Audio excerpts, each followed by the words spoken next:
What's going on? Welcome to episode 18 of Marshall Time. Thank you guys for joining us. We get into the 20s slowly but surely. We getting there, bro. How's it going?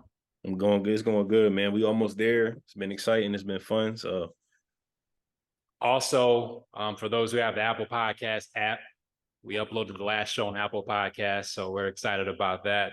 Expanding the reach, expanding how we're able to be seen and heard. So definitely get on your iPhones now, Apple Podcasts, Marshall Time, subscribe and follow us on there. Get those numbers up. So a lot to talk about. This is a special time in the sports world. October, that fall time. You got the NFL, the NBA, hockey is back, baseball playoffs. Shout out to the Phillies, by the way. Got that big W in the wild card game one. Let's talk about the NBA. Training camps are underway, media day. A lot of things to talk about, obviously. We can always go about the predictions, who's going to win MVP, the rookie of the year, sixth man of the year, but we decided to do something a little different, some different, I guess, barbershop conversations that we usually have in group chats with your friends.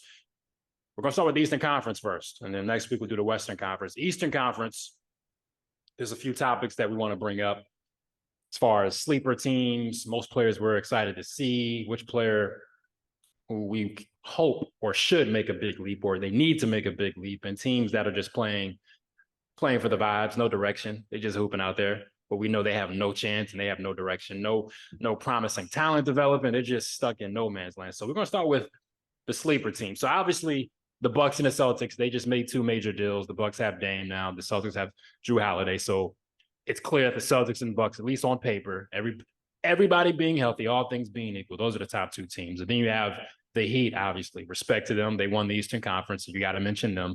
You have the Sixers. You have the Cavs. So is there a third team that can, if all things being equal, of course, is there a third team that can sort of infiltrate that top two?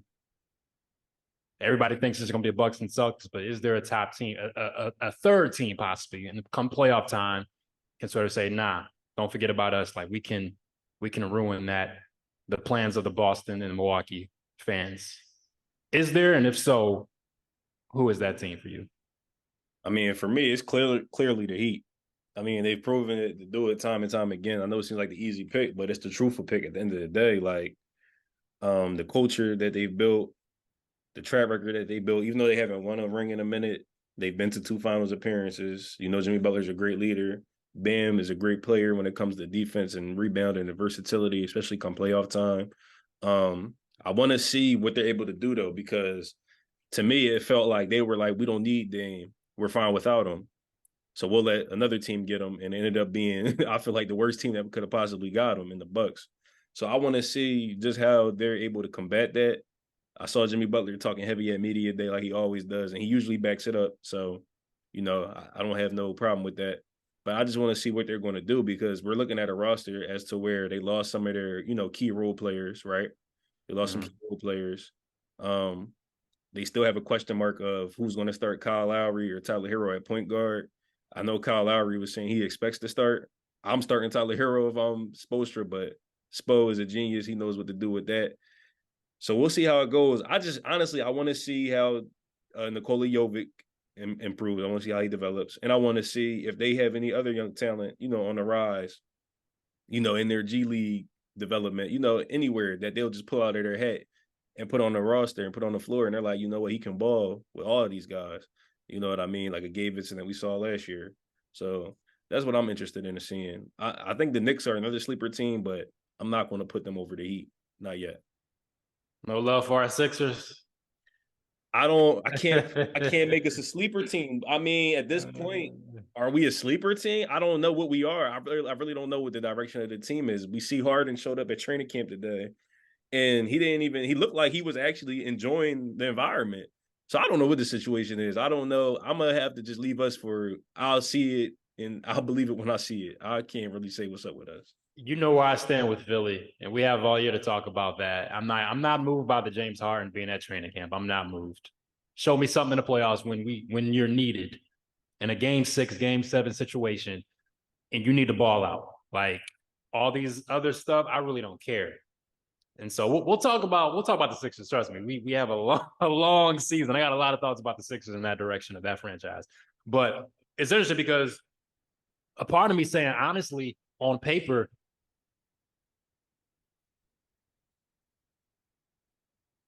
against Boston, Miami, I feel like has an edge mentally, right? What we saw last year.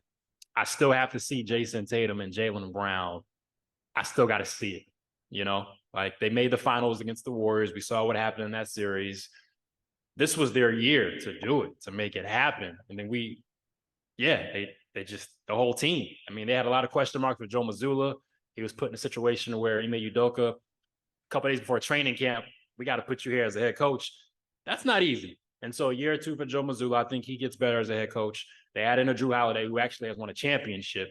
So let's not overlook that. That's important, right? And I think he's a better option than a Marcus Smart offensively. So no longer, if you watch Celtics games, Marcus Smart, he chucks up a lot of unnecessary shots. And Grizzlies fans are going to find that out quickly. And so I think in Jrue Holiday, you have a more steady veteran presence at the point guard spot. And so with Miami, my only question is, we respect Spo and Pat Riley and what they've done, Heat culture. But at what point does that run out, right? Like, I know that Heat are a franchise where we respect the development of those guys, but you lose a Max Strus, you lose a Gabe Vincent. At what point do we say, okay, you can't just trot out Kyle Lowry at the point guard spot and Tyler Hero at point guard, I think it's going to work, because Tyler Hero isn't a point guard naturally, right? And Kyle Lowry is what? He's got to be pushing 40 at this point. He's getting up there. You know what I mean? And so, yes, you have Jimmy Butler, you have Bam. We understand this. You have guys that always rise up to the occasion out of nowhere, the Duncan Robinsons, right? The Caleb Martins. How long of a grace period do we give that Heat culture, though, right? So I want to give them the benefit of the doubt this year. I'm excited to see Nikola Jovic, Jaime Jaquez Jr. out of UCLA. They signed RJ Hampton to a two-way deal. He's a guy that I had penciled in. Like, I want to see what he does with this opportunity. So Miami is always a team that you want to look out for, but at what point is it just going to be too much of a talent deficit? What point is it going to be like, oh, we just lost too much? Should they be a top 4 team in the East? They should. The team that I'm intrigued about and I'm excited about, it hinges on the development of one player in particular, and we'll get into that later. But I think the Cavs can be a third team in the Eastern Conference. Obviously, there's Garland, Donovan Mitchell, Evan Mobley, Jared Allen. They picked up Max Strus. Maybe Imani Bates. He showed up in the summer league. Maybe he can be a guy off the bench, a microwave offense guy. Maybe that's a perfect role for him on that team. And so I think if guys like a Karis LeVert, Isaac Okoro, if these guys continue to develop and grow into their roles, I think Cleveland has the front court to match up and to be dominant. And I think obviously the backcourt is one of the best backcourts in the league in Mitchell and Garland. And so if there's any third team that I would say possibly on paper can maybe sneak into that third spot and maybe have a say in the playoffs, it would be the Cavaliers. But we'll see. Who knows? So the next topic, we have the player or players that you're most excited to see. This can be rookies, guys who have been in the league for a couple of years and have been steadily rising to the occasion. This could be the year where they really become household names, or just veterans that, you know, you're just excited to see and maybe just people have forgotten about, and you just want to see them, remind people who they are. Like who are those guys that you're looking forward to seeing?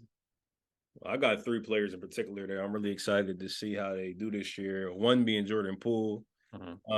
We got to see what happened with the whole Warriors situation with Draymond, right? We saw that he struggled a little bit in the playoff series against the Lakers, but now he's on a Washington team that really has no sense of direction, and they're putting him at the spot, and they're giving him the opportunity to go out there and be like a 25-point per game scorer. But I want to see if he can be a leader, right? I already read some reports that, you know, he's been a leader in their training camps. He's organized some stuff before training camp started for the team. I know they got a roster there. It was like a whole bunch of young guys. It's him, Kuzma, you know, everybody else. So I want to see if he can, you know, take on that leadership role. You know, he came from a championship culture. He won a ring, and he contributed to the ring at a young age. So that's important. Now I want to see if he can carry that to a franchise of his own. You know what I mean? He has the game. Jordan Poole's thing is he has to compete on defense. And he needs to play smarter, take smarter shots. You know what I mean? But it's a gift and a curse because he can make some crazy shots. You know what I mean? He has to find that balance, especially if he's going to be a leader of a team. So we'll see how that goes. Also, I want to look at the development of Tyrese Maxey. As a Sixers fan, this is key for us, especially if Harden's not going to be there. Even if Harden is there, he needs to, you know, take that next leap. I saw his trainer, Drew Hanlon, said that he's going to be disappointed if he's not averaging 25 a game this year just off of the work he's been working on. He's working on getting to his shot quicker, getting to his spots, getting stronger. He looks bigger. We already know he has the athleticism. So I just want to see how much he has improved. And a rookie, I know everybody loves to see Vic, and I can't wait to see Vic in the NBA floor either. But a rookie I really want to see play is Keontae George. He lit it up in the summer league. I've liked Keontae George since he was at Baylor because he has a game that is so smooth, and I can see it translate into the NBA easily. He can create his own shot. He's great at the catch and shoot. He has a nice shot. It's a nice form, quick release. I just can't wait to see him play. And he's on a Jazz roster where it's like he'll definitely have the opportunity to ball. He just needs to, make the most of his minutes. And I feel like his role will increase within the team. But those are 3 players that I'm really looking forward to seeing. Okay. What about a rookie in the East? Is there a rookie in the East that you East? Yeah. I do want to see. I want to see Ja'Cray Walker on the Pacers. I feel like he's going to contribute to them right away. Yeah. He's going to contribute to them right away. Also, they got a nice young roster. Actually, Pacers might make a little run for the playoffs. Yeah. You know what I mean? So they'll be interesting to watch. I do want to see Jaime on the Heat because I feel like he's going to, fit right into that Heat culture. He's going to fit right into the Heat culture. Another rookie too, even though he's not in the East, is Chet. I can't wait to see how he plays because I know a lot of people, sleep on Chet because of his weight and everything. But his game is going to translate well to the NBA too, I think. Just his length and his ability to shoot, put the ball on the floor a little bit. And he's playing with an exciting team. So, yeah. Yeah, I'm well, you took Maxey. I mean, as Sixers fans, we're all invested in Maxey's development. I think the next stage for him is being more of a playmaker for others, right? I think that's how he unlocks the other element of his game. But he's going to be huge. I mean, regardless of if Harden's there or not, Maxey needs to be putting up consistently, touching that 25-point a game, because we don't even know if Harden's going to be here, number one. And also, is Harden going to be consistent at age 30, his age 33 year now? Maxey all of a sudden has to take over that number 2 option. I think he has to slowly but surely this season. There's no question about it. Like I'm that second guy, especially when it comes to the future of the franchise, because he is the future. Embiid is getting up there in age, but Maxey is like that the one promising talent that they have who hasn't even touched his prime yet. And so I think that's huge. The first name I'm going to say is Mikal Bridges. We watched him, obviously. You're a Villanova fan. We love college ball. We love Philly college ball. And so seeing his development from a Villanova champion, a role player, right? Getting drafted. Look, this is a soft spot for Sixers fans because he was actually on draft night, had the Sixers hat, the draft cap, and then he's traded. We don't need to go into who he's traded for and all the particulars. That's neither here nor there. He's traded to Phoenix. And then we saw what he was able to do, develop himself into one of the best perimeter defenders in the league. He gets traded to Brooklyn, and that major deal sending KD to the Suns. And he finished with 26 points a game. And honestly, some people can say that they were shocked, but I think there was always another level that I think guys like Mikal Bridges have, but sometimes they don't get the opportunity to tap into. Even at Villanova, I was excited. He was the one guy at our draft slot that I said, I want Mikal Bridges because, number one, defensively, he offers something that the Sixers needed, and athletically, and just the way he moves, there's a smoothness about his game that I feel like if you nurture the skill sets, you work on the handle, you work on the jumper, this can be a true two-way player outside of just being a 3-and-D guy, right? And so you give him the opportunity in Brooklyn to just create and be free with the ball and expand his game, and he's putting up 26 points a game, right? Just played for Team USA in the FIBA World Cup. And so I think another year in Brooklyn, he is the guy. I want to see what he does with that. I want to see him continue to expand and maybe enter that. If Mikal Bridges carries his production from last season and even adds even more, he's in an all-star conversation. I think that's fair to say, right? So that's one guy. Number 2 is a rookie who just came in my mind because this is a franchise that I don't know where they're going. I'm going to say Brandon Miller. I think his development is huge for that franchise because you have a star on LaMelo Ball, who's obviously a star on the court, but off the court, he can be a major figure for that city, for that franchise. And so if you can't prove to him that you can develop a winner around him with winning players and guys that can form a winning nucleus, how long is he going to stay in Charlotte, right? For the long term. And so I think if Brandon Miller plays like his draft slot says he should play, that's going to be huge for Charlotte. And so that's one guy. And also, you mentioned Nikolai Jovic in Miami. I'm excited to see how he does. Benedict Mather in Indiana, one of my favorite rookies from last year, one of my favorite players out of Arizona. Um, he's just a bucket. Like, don't expect too much outside of just being aggressive with the rock and trying to get buckets. But when he does it, it's just fun to watch, And so just seeing him attack and have that confidence, having another year under his belt, I'm excited to see how his game evolves and how much he adds to that Pacers lineup. And so, yeah, those are some guys. And also the rookie for Washington, Bilal Koulibaly, 19 years old, obviously probably a project right now, but just seeing what some things we saw in summer league. He's 6'6", but I thought he looks taller than that. Like I thought he was like 6'8", but I think it's just his length, his wingspan, right? But he has some skills that I think can be developed. It gives me sort of that blank slate of a young Mikal Bridges, so to speak. He has the physical tools. Defensively, he can be really good, but offensively, just needs to be honed a little bit. So those are the names that I'm looking at, excited to see. Okay, which player needs to make that next jump? Like which player, maybe they have a year or two under their belt. When it comes to them and their team, they need to really show something. Like they haven't been bad, they've been okay, but there's something else that they need to do. Like they really got to take it up a notch. Who is that player or players? First player that comes to my mind, and I like his game, but it's in the Jalen Eastern Conference. In the Eastern Oh, Conference. Eastern Conference. Yeah. We're gonna stay East.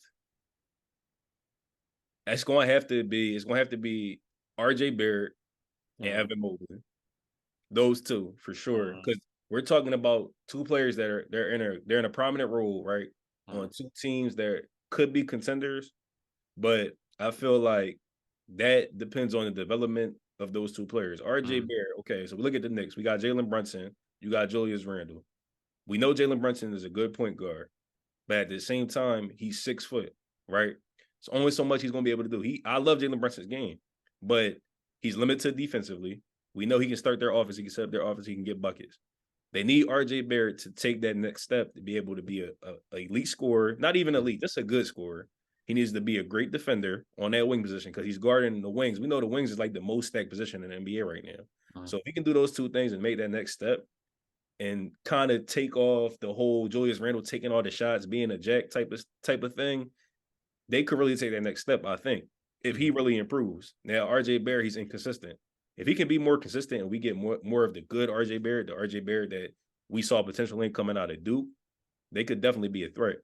Evan Mobley, on the other hand, same thing with him. The Cavs, I love Darius Garland and D-Mitch, but the reality is two small guards, right?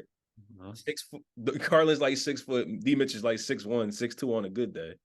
That's not really a winning formula in the NBA if that's your best two players. That's not to say it can't work. It could work if Evan Mobley takes the next step. If he can become more polished on offense, we know he can play D.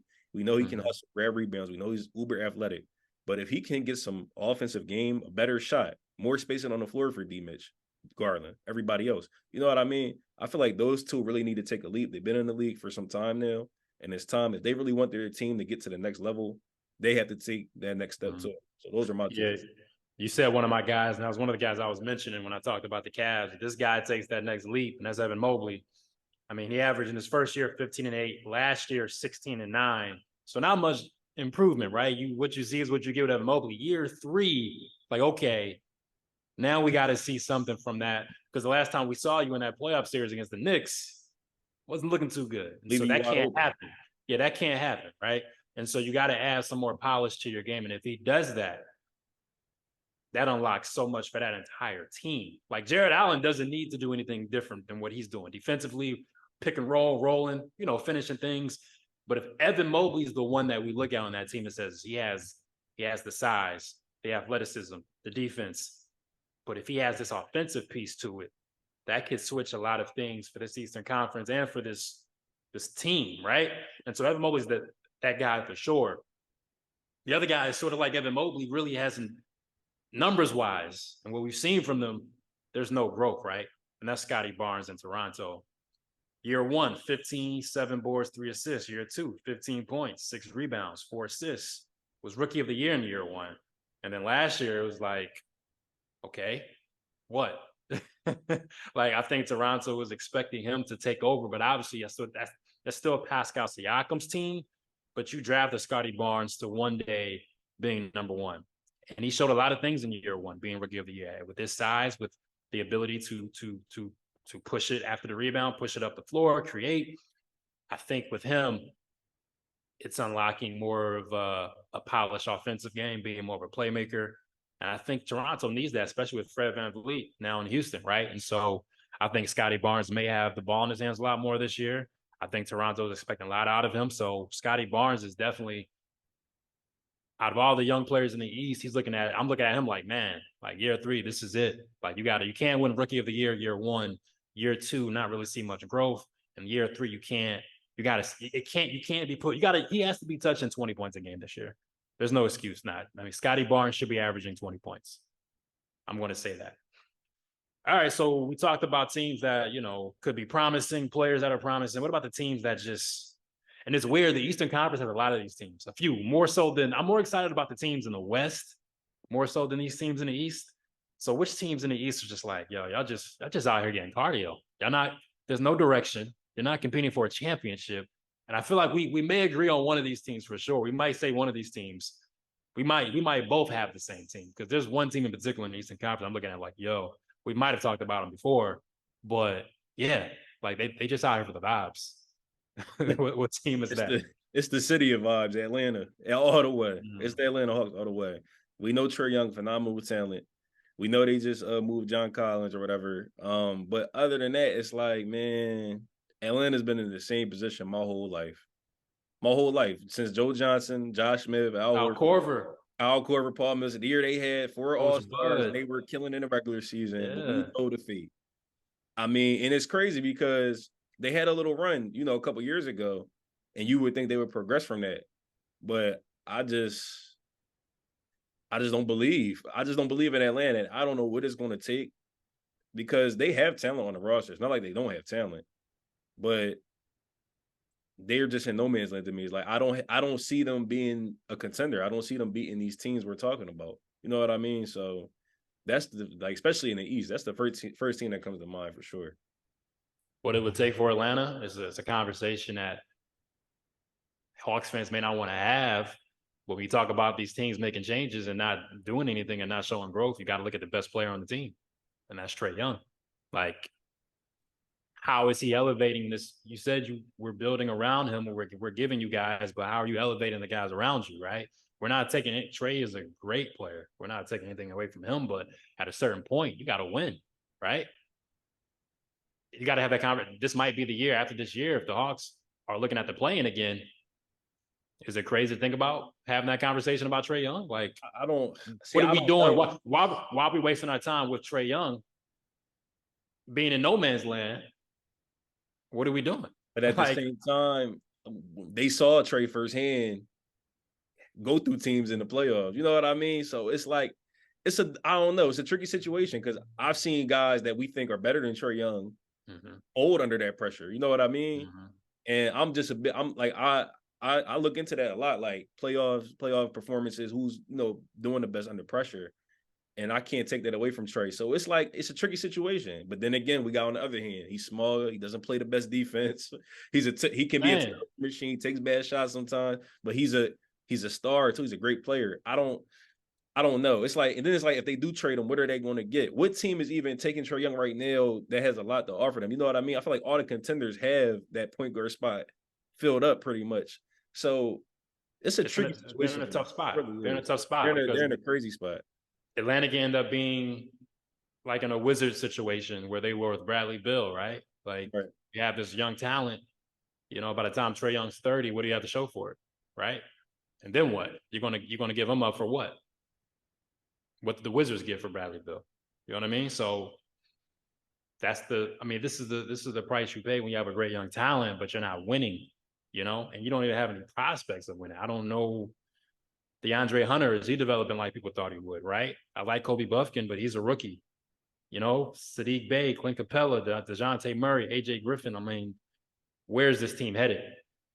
This team that I'm going to mention isn't really a young team, honestly. And look at that, their core. It's the Bulls. DeMar DeRozan is 34. Zach LaVine's 28, and Nikolai Vucevic is 32. The Bulls, I give them credit by getting a DeMar and Zach LaVine and Vucevic. Like, they tried, right? Your big three is a quote unquote big three, right? Your three best players are three players who aren't number one guys. They're a group of guys who are great. They're great individual talents, right? And they will be great secondary options on championship teams. But together, it's not a championship equation, right? And so with the Bulls, they've been playing this game. It's like, yo, what are y'all doing? It's playing every year. Like, it's playing, or we're making the playoffs, we're getting bounced. Like, we're not even in the top 6 conversation when it comes to the Eastern Conference, right? Like, it's the Bucks, Celtics, Sixers, Knicks, Cavs, Heat, and that's like, who else? We're never talking about the Bulls. Like, we're not. And so at this point, not only are you in no man's land, but you're aging. And like, what is your young developing talent that you have coming up? And so I think the Bulls are, I'm looking at the Bulls as a team that teams are going to be calling come trade deadline. How can I get LaVine? How can I get DeMar? How can I get Vucevic? To me, the Bulls are just one of the teams I'm looking at. Honestly, it's just like, yo, what are you doing? You gotta start this over. That's how I feel about Chicago. And it's crazy. I saw DeMar said, like, people who think they need to blow that team up are crazy. I'm like, call me crazy then. Call me crazy, but what are you doing, bro? Y'all gotta go. Like, don't get me wrong, DeMar, I have enjoyed watching you, the best mid-range scorer. Like, you're amazing at what you do, but bro, come on. We saw it in Toronto. Right. We're seeing it in Chicago. You're 34. Yeah.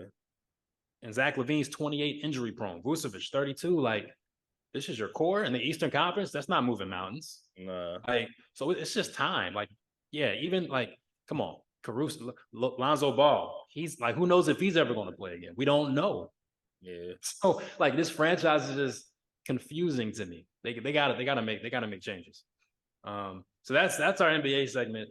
We can talk all day about that. Next week we'll have those same topics on the NBA side of things for the Western Conference. But let's get some football talk in here a little bit, right? And so, a few games in, we're Eagles fans, if you haven't known by now. One of the two remaining teams that's undefeated, right? San Francisco and us, right? So shout outs to that. But there's a couple things that a few weeks in that have really kind of just taken over our thoughts. And for me, the biggest issue I have just watching the league this year is just the amount of teams who should be tanking for Caleb Williams and Michael Penix and Shedeur Sanders and Drake May. It's a lot of teams that tank is calling you, and I don't know if they realize it. And so we're just gonna do a quick activity. I'm gonna name a team, and you say yes is in.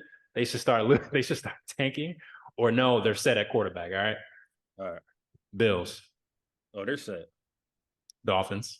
Set. Okay. Pats. Oh, it's time. It's been time. It's time. Jets. Time. A-Rod, I think it's a wrap. He don't need to be playing no more. All right. That was AFC East. AFC North, Ravens. They're sad. We're going to talk about my gripe with Lamar later, but for the sake of this, he's not terrible. They don't need the tank. He's not the reason why. I mean, they're not bad, right? They're not bad, but I will have this discussion on another time. Trust me. It's cool. Look, Steelers. Oh, tank. I'm cool off Kenny Pickett. Tank. Browns. Come on. He's not the guy. I'll say tank, but I'm gonna just tell you this. I don't think any quarterback can work with the Browns. Like, I won't say any quarterback. Of course, Mahomes and them could work. The Browns is just they're cursed when it comes to quarterbacks. I don't know what else to say. Bengals. They're good. He's playing terrible, but they're good. They'll be fine. He's hurt. Yeah. South Colts.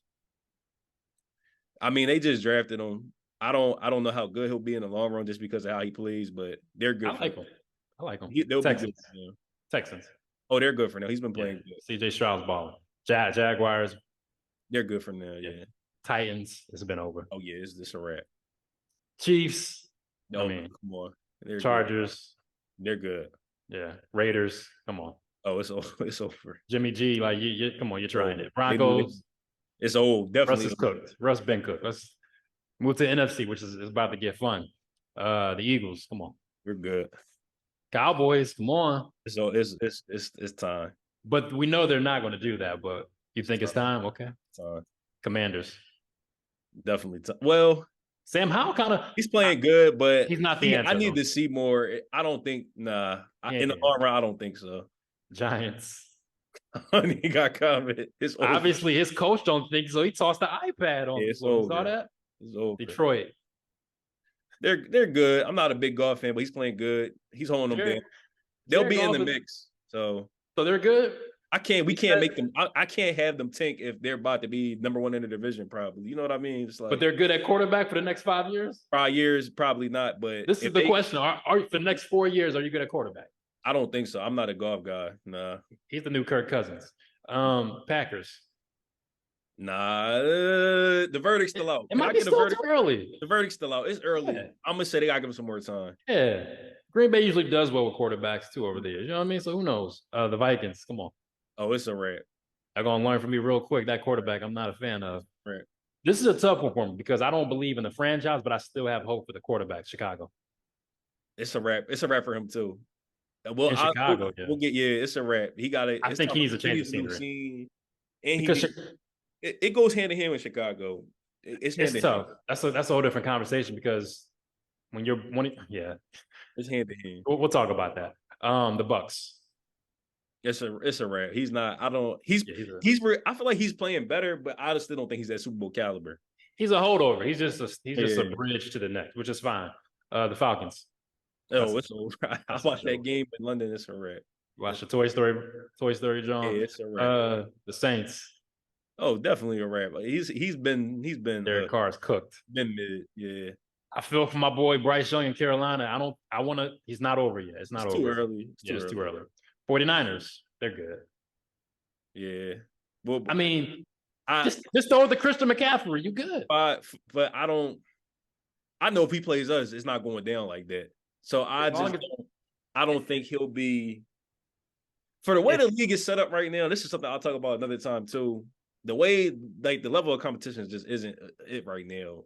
He'll do it this season, but once the defenses get back to what they need to be, I don't know.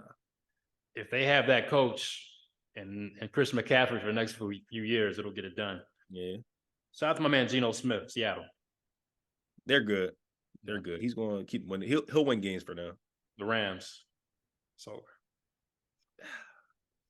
I mean, they're not going to win again. So it is time to start looking. But they're also an organization that they're not just going to go out there and tank. You know what I mean? So it's LA. It's time for Williams, USC.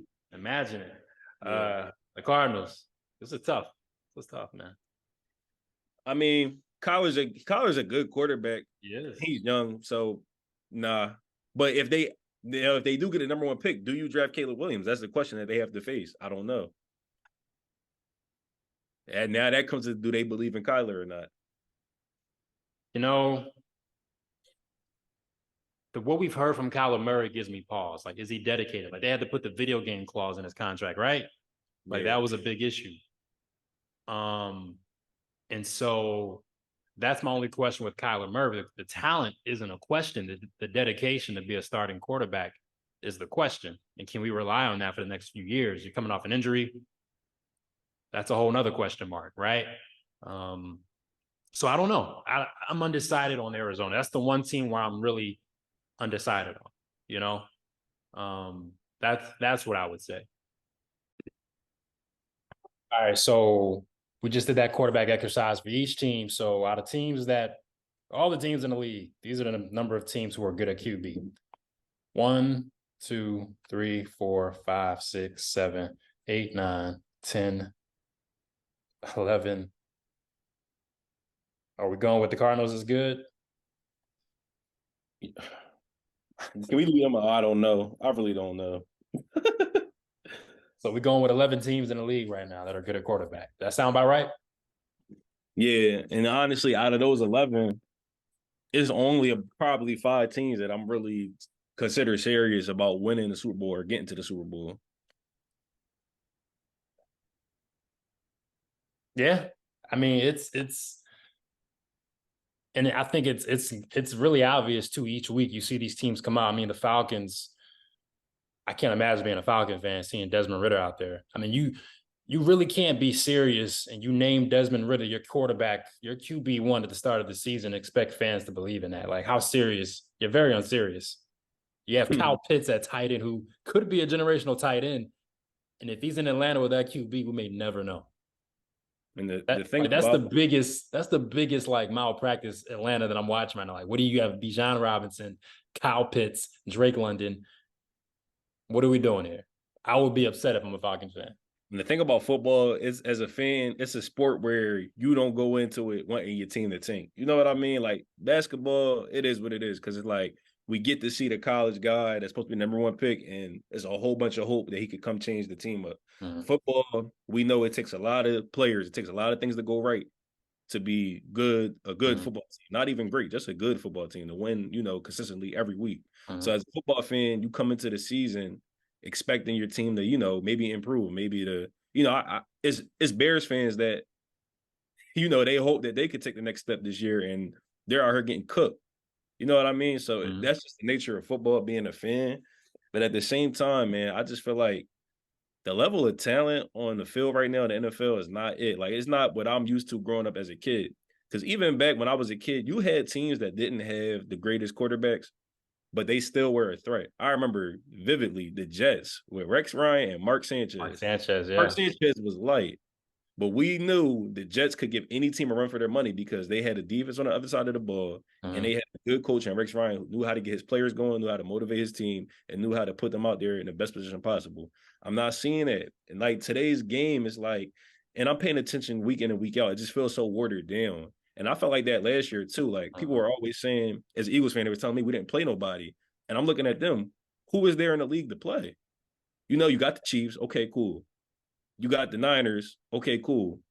You got, our rivals in the division, the Cowboys. They're a good team, but come on, we know what's up at the end of the day. Yeah. What I mean? It's like, what teams, the Bills, okay.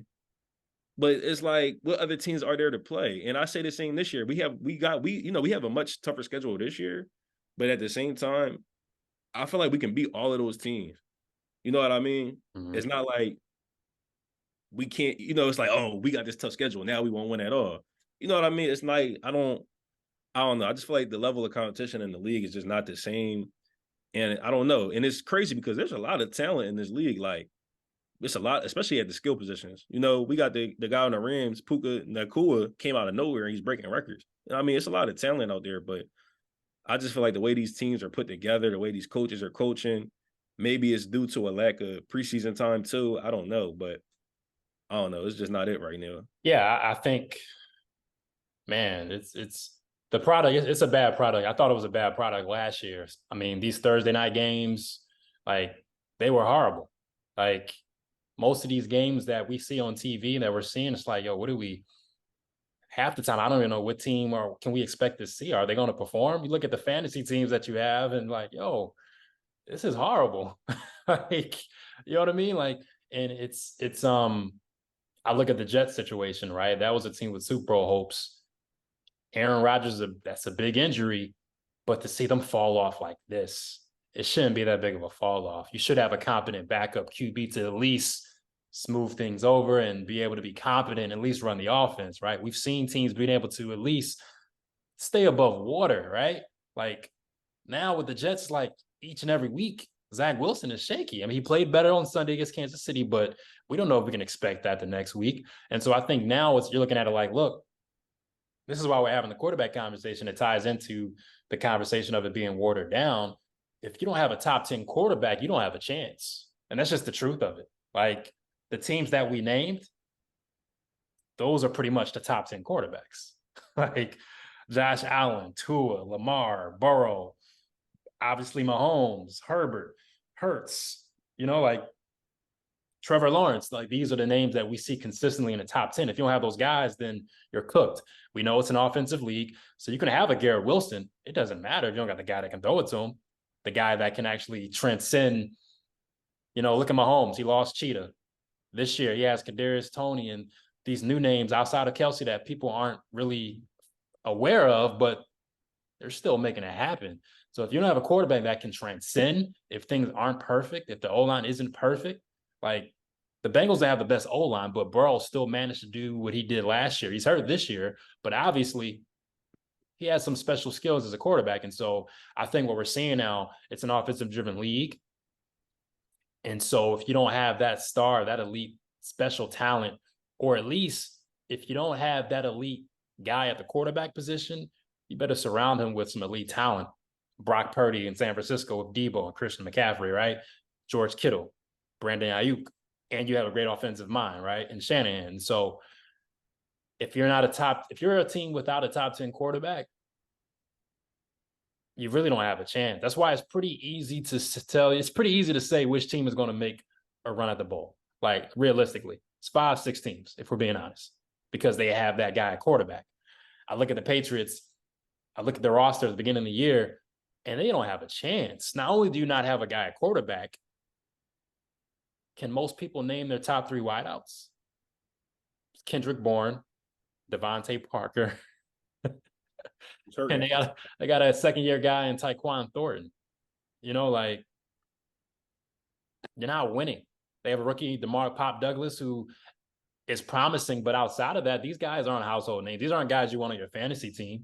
And so when I look at the Patriots, they're playing around. You have a great defense, but you're wasting it away with a quarterback in Mac Jones, who's not horrible, but he's not special enough to overcome the lack of talent. And so the competition is weak because these teams aren't serious at quarterback. They're not. I mean, that's just the bottom line. I think that's what we're seeing. If you don't have a top 10 quarterback, you're done. Minnesota, it's over. Like I've been saying it for the last few years, Kirk Cousins is not the quarterback that will lead you to the Super Bowl. He's not going to be the reason why you win a Super Bowl. How about that? Like, there's a lot of quarterbacks in the league, Jared Goff. They're not going to be the reason why you win a Super Bowl. They may help you get there, but they're not going to be the reason why you win. They could be the reason why you lose. Like, you've seen that with Kirk Cousins plenty of times in the primetime moments. You've seen it with Derek Carr. He will be a reason why you lose a game. And Jared Goff will be a reason why Detroit loses an important game. And in this late in the season or in the playoffs, we're going to see it. Like, we know what these guys are. And so, yeah, I think most of this, it's crazy to think most of the league should be thinking about Caleb Williams, Shedeur Sanders, Michael Penix, and Drake May. It's just the reality of it. Like, if you're Chicago, if you're Atlanta, if you're the Jets, Minnesota, it's time. Like, it's time. Like, because what do you, like, it's a quarterback-driven league more so than ever now. And if you don't have one of those top 10 guys, an elite talent, a special talent, you're just wasting your time. That's just what it is. Yeah. And then that's just how I see it. Even with that, the thing with me is even some of these top 10 quarterbacks, they're so like inconsistent right now. It's crazy. Like, I look at like a guy like Lamar, right? He was an MVP a couple years ago, but he hasn't progressed as a passer. And they've surrounded him with weapons. So I'm done with that excuse. The Ravens have always had a good defense. Like, they're notorious for that. Like, when you think of Ravens, you think of defense. Like, even my whole life, even to this day still. And Lamar hasn't improved as a passer, right? Trevor Lawrence, he's looking shaky at times. You know what I mean? It's like, I don't know. I feel like back like years ago, elite quarterbacks were elite quarterbacks through and throughout. And you know that they might have a chance. Drew Brees, Peyton, Tom Brady, Brett Favre, Aaron Rodgers when he was younger. These guys were like, yeah, they might be in the mix at the end. Now I look at some of these younger quarterbacks we consider top 10, and I'm like, man, you was top 10 this year. Next year, you might not even be in this convo. Dak Prescott was in people's top 10s a couple years ago. He's not in most people's top 10 quarterbacks no more. It's the reality, and I don't know what it is. I don't know. I just feel like it's so watered down all around. It's crazy. That's why I laugh. I mean, Mahomes is the top guy. He's going to be the top guy until proven otherwise. No other quarterback does what he does. No other quarterback elevates. Like, Andy Reid's a great coach. I mean, as an Eagles fan, we know what he's done with quarterbacks. I mean, Coy Detmer, A.J. Feely. Outside of McNabb, he coaches. Like, he's a quarterback coach. Like, he's the perfect coach. I mean, he revived Alex Smith's career, right? Like, he is the perfect coach to have as a quarterback. But what Mahomes does to elevate the players around him I think Andy Reid and Mahomes are the perfect match, obviously. But Mahomes, what he does on that field is special, and that no other quarterback in this league is doing. And so it's Mahomes and everybody else until otherwise noted. Like, the Chiefs are always going to have a chance because they have him. And if Caleb, I mean, look, Caleb Williams could be that guy. What he does at USC is special. Like, he's fun. He's probably the most exciting college player to watch at the quarterback position this year, right? And so if he's able to translate that into the next level, you could have a type of altering franchise player if Caleb Williams is that guy. And I think it's worth taking a chance if you're an Atlanta Falcons team. What do you have to lose? Like, that division to me is wide open. And all it takes is the right draft pick at quarterback to unlock Kyle Pitts, to unlock Drake London, to make things easier for a Bijan Robinson. And we're talking to Atlanta as far as like a team that can contend in that NFC. And so for me, like I said, those teams that we've mentioned that are not good at quarterback, even the Rams. I know Stafford is a veteran, a Super Bowl champion. You're in LA, Caleb Williams, USC. Think about it. I'm just saying, if Caleb Williams is special, if he can have that sort of Mahomes impact in the league, why not go for it? Why not? It beats what you're doing now, which is 5-6 wins and wasting away what you have. Like, there shouldn't be no reason why Kyle Pitts isn't a top 5 tight end in this league. Like, there's no reason. I think he is a talent, but we're seeing it with Garrett Wilson. If you don't have the quarterback throwing it to you that's competent, it doesn't matter. And so for me, even the Michael Penix, the Shedeur Sanders, like, I'm taking a chance on one of these guys. You have to. You have to. That's where I stand on it. So, yeah. But we'll see. I mean, I think the cream of the crop in the NFL is set. The NFC to me is a 2-team race, 49ers, Eagles. AFC is the Chiefs, Bills, Dolphins. I really don't see any other teams that can really compete with that 3. It's a long season, man. The thing about football, you got to think about injuries. That's Some true. teams hit stride later than others. That's true. But we got to see how teams play in cold weather. It's a lot That's that true. goes into it. There's a lot that goes into it. It's a long season, but I mean, the Chiefs have been there. The Bills, knock on the door. You know, I mean, the Bills we saw what the Bills did to Miami, right? So the Bills have the capability. People thought that the Dolphins were going to be like these record breakers after that 70-point game against the Broncos. Boom. Next week, what happens? So it's a long season. If there's a team in the AFC that could knock on that door, who would you say? I mean, you want to believe in the Chargers, but every year they let you down. I'm not falling for that again. Too many injury problems for the Chargers. Yeah, I'm not falling for that again. The Jaguars were supposed to be that next up team, but they're still young. They still have a lot to prove. So, I mean, honestly, is Joe Burrow going to be right? Is he ever going to be right the rest of the season? I don't think you can't get healthy by playing. Like, you got to wait to the offseason to get right. You're always going to be hurt if you're going to keep playing. And so Burrow's not himself. So that's not going to work. Like, is it a 3-team race and a 2-team race in the NFC and the AFC?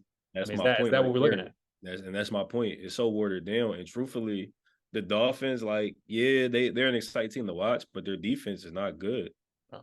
They got exposed. Their defense is just not good. And I know they're going to get Ramsey back, but he doesn't come back until December. Mm-hmm. Who knows what it's going to look like? You know what I mean? I mean, they'll be in the mix, but is him coming back going to change their defense up that much? He's a great player. It might not, though. He's still one player at the end of the day.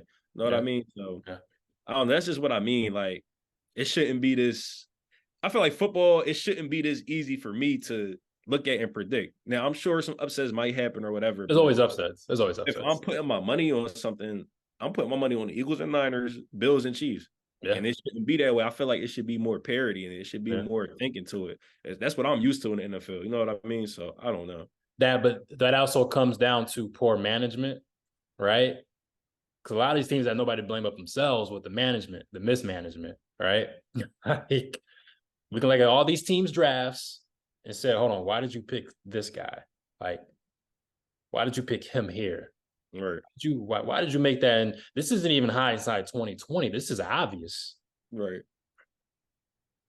Why is Zach Wilson being taken that high?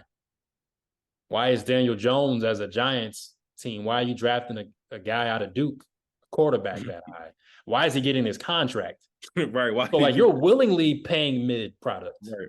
Willingly. And doing then you don't pair no receivers with them either. And so. Saquon stays getting injured because y'all run him to the ground. Like it's just a mess. It's a What are we mess. doing here, Atlanta? You're drafting a Kyle Pitts. Why are you drafting Kyle Pitts, but you don't have a quarterback to give him the ball? You knew Matt Ryan was out the way. You knew he was on his way out. You already knew that. Who else? Like, because there's a lot of teams that are just the Happens every year. The Titans. You drafted Malik Willis, then the guy to Kentucky, right? Mm-hmm. What are you doing? So you told us that Malik pretty much by drafting the Kentucky quarterback, you said, "Oh, all right, we messed up on The Panthers drafted Bryce Young, then got rid of DJ Moore, their best weapon. And you don't have an O line. It's just crazy. I don't know. You knew your ceiling with Ryan Tannehill. You knew it was what it was. But even with a guy and Derrick Henry, who's not going to be the same guy as the year goes on, what are we doing? Like, don't get me started with the Patriots and their drafting decisions, right? So it's just poor management. A lot of these guys can't coach. Let's just call it what it is. Yeah, it starts up top. Too. It all starts at ownership, man. Ownership, like, management, coaching. It's a trickle-down effect because the 49ers, right? They've had to deal with multiple. They haven't had the elite quarterback. They had to deal with it. Trey Lance didn't pan out how they thought he would pan out. Boom. Let's put Brock Purdy in there. We have the system. We have the talent around him. We're going to make this work. Because the roster's legit, the coaching is legit, the management's legit. That's the team that knows what it's doing. The Eagles, a franchise from the top, from Jeffrey Lurie on down for years, that's a franchise that knows what it's doing. The Chiefs, that's a franchise that knows what it's doing. A lot of this watered down in the NFL is pretty much poor management, poor roster construction. The thing about those teams you just named, even when they make mistakes, they know how to clean them up. Like the 49ers and Trey Lance situation, that could have ended up bad for them. But they say, you know what, we got a backup in place that can get the playbook down. He can make the right reads. He can win us games. The Eagles, we made some mistakes. We drafted Jalen Reagor over Justin Jefferson. All right, that's cool. Next year we'll come grab Devontae Smith. We'll trade for AJ Brown after that. We're gonna double down. The Chiefs don't hit on every draft pick. The Chiefs, they even, they had to make the decision of letting Tyreek Hill go. And a lot of people were like, wow, y'all letting the fastest player, one of the best receivers in the league go? Cool, we still going to the Super Bowl. You know what I mean? These teams, they have plans in place. A lot of these teams they scramble a lot. You know what I mean? So I don't know, it's crazy. And it shows. And so look, it's a long season. So people may mention, hey, why not put the Cowboys in that third team in the NFC? Yeah, I mean, by default, they are the third team. By default, right? Who else are you going to put in that third spot in the NFC? Detroit? Detroit's better. They are a much improved team. But we know when it comes to the Cowboys situation, we know what it comes down to. When you need to make that throw, when you need to make that play, is Dak Prescott going to do it? We've seen it. We saw it. I saw him throw a pick in Arizona. Josh Dobbs got the dub. Like, what are we talking about? How many years do we have to see Dak and the Cowboys do the same exact thing? And look at the quarterbacks that they beat up against. Zach Wilson, right? Was it Daniel Jones? It was week 1. Was that their big? Yeah. Like, who have the Cowboys played this year? Who are the quarterbacks they've played? Let me look that up. They played the Patriots this past week. I think Mac Jones. Mac Jones, Brock Purdy. No, they played Brock Purdy this week. Mm-hmm. They played Brock Purdy this week. Yeah, Daniel Jones, like you said. Zach Wilson. Mac Jones, Zach Wilson. I don't know who else they played. Oh, Josh Dobbs. Yeah, they played Daniel Jones, Zach Wilson in week 2, who wasn't the Zach Wilson we saw Sunday. They lost to Josh Dobbs. And the Patriots, if you saw, I don't know if you didn't see that game on Sunday, that was the worst loss in Bill Belichick's career, 38-3. They benched Mac Jones in the third quarter for Bailey Zappi. Yeah. So I'm not buying what they're trying to sell me. Again, Sunday night, San Francisco, Dallas, then we'll talk. We'll see then. To me, that's the game I'm looking at out of all the games this week.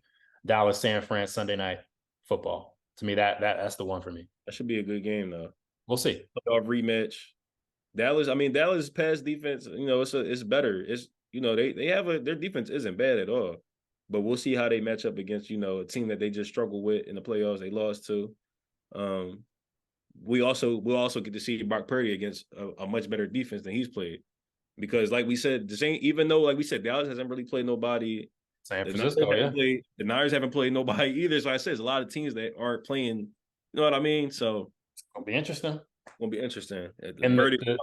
the crazy thing about the Eagles, they haven't even been playing cleanly.